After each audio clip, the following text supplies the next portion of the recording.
you can't out Wheatley the Wheatley. You know what I mean? Like, you know, and so like it's just a really, you know, it's just been a really great dynamic to play. And also, you know, like having played a villain myself, you know, it's fun to be on the other side. It's fun to be on the other side of it too. You must be really excited to have a new part in Law and Order. Oh, it's a dream. Like, I mean, first of all, this is my 5th time in the Law and Order multiverse, number 5. Very exciting, and yeah, and also this is my first job shooting in New York since Gotham Rap, so it's just been a dream. You know, I was going to ask you about that because I'm always fascinated by the amount of people who have had different parts in the Law and Order world. So what was the difference this time compared to your past roles on the show? Well, I mean, first of all, it's recurring, so that's a good thing. That's a little different. It's also just, I mean, again, like with organized crime, it's, you know, it's not procedural, like it's a serial, like the stories continue through the whole season. So that's different as well. But yeah, it's, you know, I don't know. It's fun because it's like I think back to my first time on Law and Order. So I think it was 2005 or something. Yeah. And how scared I was, just like how you know, it was such a huge moment because, as you know, if you're a New York actor, it seems like a rite of passage. You really want to try and be on Law and Order, you know, like it's really part of the deal. And so, yeah, when I was there the first time, like I was so green. It was my first television show experience. I had done like commercials, but nothing, you know, like this. And I was working with Jesse L. Martin. And I was working with Dennis Farina and Merritt Weaver was like one of the leads, and it was amazing. So yeah, it's just like looking back, all the memories come back when I'm on set now. This character seems sort of like an evil version of Ainsley Seeger's character Jet. You know, where you're both hackers and you're like a different side of the same coin. So I'm wondering, in the future, are we going to see your characters get together? Because it seems like you could have your own Wheatley Stabler dynamic there. Well, I mean, yeah, you know, I would say I don't want to spoil anything too much, but you know, it's like when they announced me, or when they mentioned me, like in the previous episode last week, she's right there with all the facts. You know, she's like, you know, she has a respect for him, maybe not necessarily what he was doing, but she respects the fact that he writes brilliant code. Like just the code that he writes is something that she looks up to. So, you know, I think it's safe to say that it would be a real waste of an opportunity for these characters not to interact, at least in some way. So yeah, things to look forward to. Yeah. And there are a lot of hacker characters now in crime shows. And so when you get a part like this, how do you say to yourself, you got to make this very different from the other ones that audiences are seeing all the time? Well, you know, thankfully, in my experience, it's the second hacker that I've played in the last couple of years. So, you know, I have a little bit of experience. On you as well. Yes, on you. And that was when I played, a guy who was also, you know, very much in that world.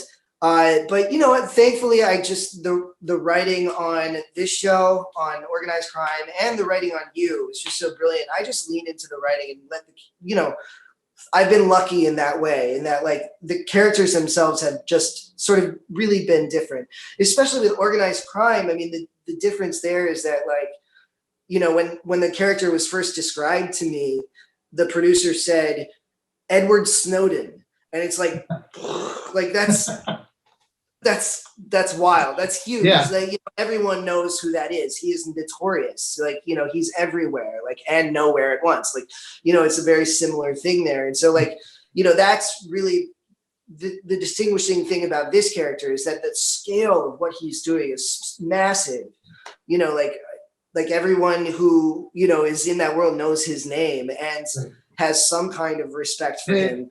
And it takes the scope of the show bigger than just New York City. You know, so much Law and Order is is just based in those 5 boroughs, but this now they're talking about people who might be in Russia and it's all this stuff.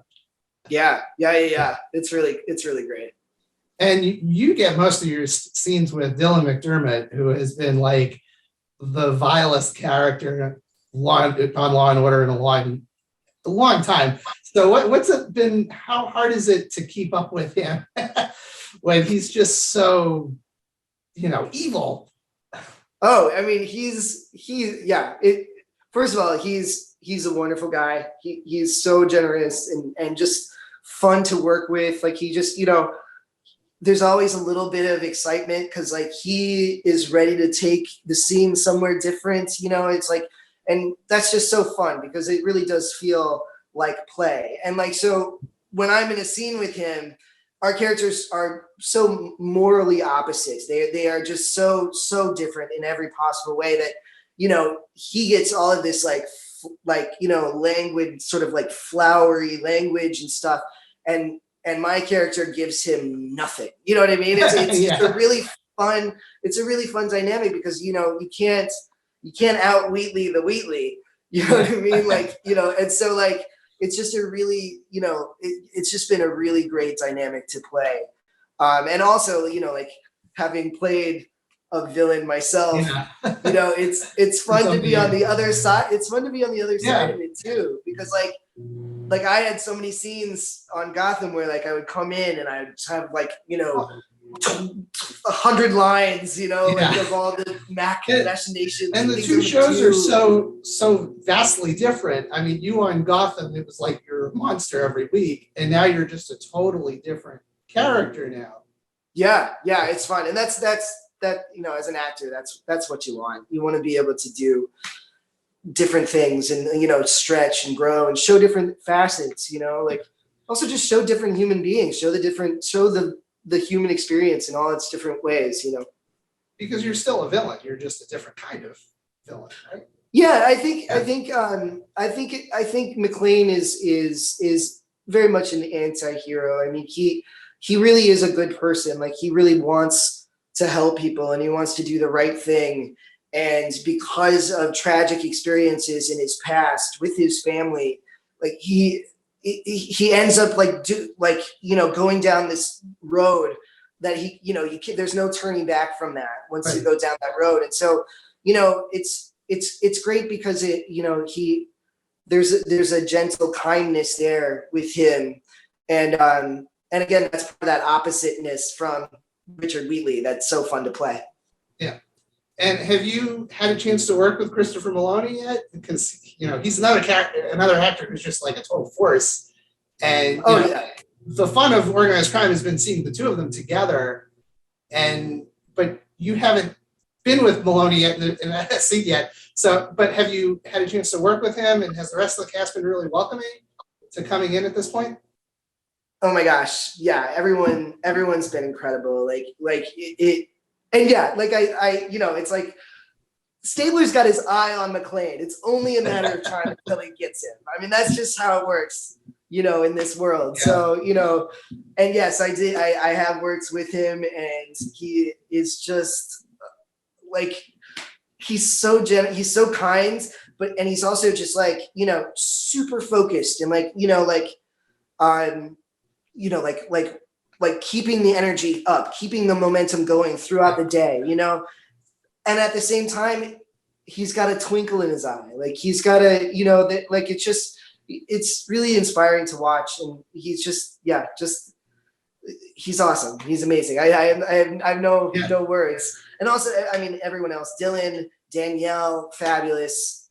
There's a really great ensemble cast for organized crime this time. Really fantastic. And I just wish I could work with everyone, Well, hopefully the plot allows you to, the writing. Hopefully they don't kill me off. Good.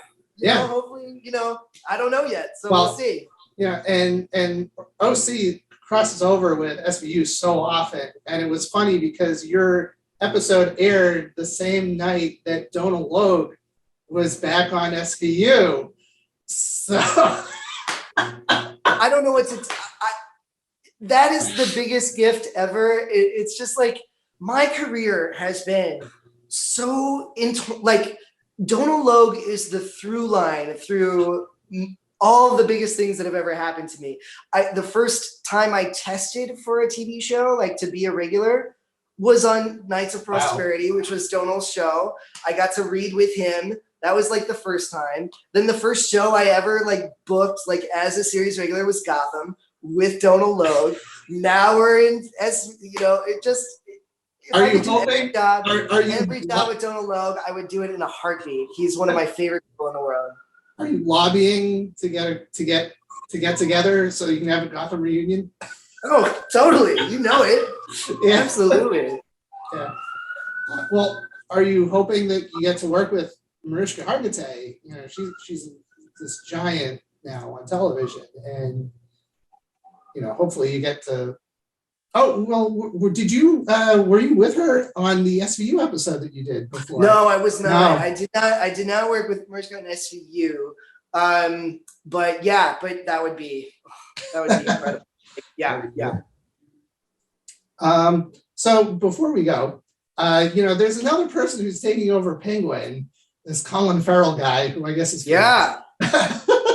Yeah, amazing. So are you excited to see how he does a different take on him?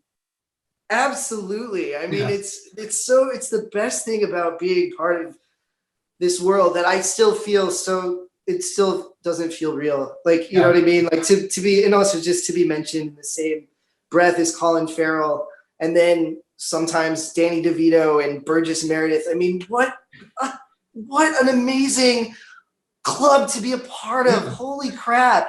And you know, the best thing about these stories is that new actors come in and they reinterpret and they change how you see the characters. Like, I would hope that people would think that I did that to Penguin on Gotham, you know, and I'm so excited to see, you know, what Colin does. Like, it's so exciting. And, you know, again, like, to be part of that crew is just like, I watched Gotham, and you brought a totally new dimension to that character. Who, you know, nice, thank you so much. Was sort of like just like a mobster, and you just took him and did something totally unexpected with him. I give all credit to Bruno Heller, Danny Cannon, and the amazing writers. Like, they gave us such it was like, it's a dream, you know, it's just like, it was like a dream come true.